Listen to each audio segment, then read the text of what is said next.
बटाईले त्या खेत बिया खेती करायची बटाईले त्या खेत आजा खेती करायची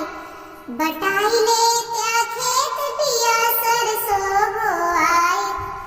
ससुर से बोआई तो सास कटवाई थी ससुर से बोआई तो सास कटवाई थी ननद से पेरवाई राजा तोहरे लगाई थी ननद से पेरवाई राजा तोहरे लगाई थी बटाईले त्या खेत बिया खेती कराई थी बटाईले त्या खेत बिया खेती कराई थी बटाईले त्या खेत बिया जोंधरी बोआई थी बटाईले त्या खेत बिया मक्का बोआई थी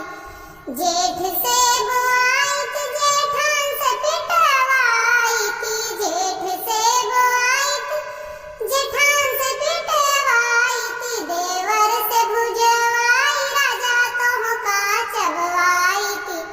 देवर से भुजवाई राजा तोहका चबवाई थी बटाईले त्या खेत बिया खेती कराई थी बटाईले त्या खेत राजा खेती कराई थी बटाईले त्या खेत बिया गन्ना बोआई थी बटाईले त्या खेत बिया गन्ना बोआई देवर से बोआई थी देवरान से कटवाई थी देवर से बोआई थी देवरान से छिलवाई थी हरे तोह से पेराई राजा तुहका पियाई थी अरे तोह से पेराई राजा तुहका पियाई थी बटाईले त्या खेत बिया खेती कराई थी बटाईले त्या खेत राजा खेती कराई थी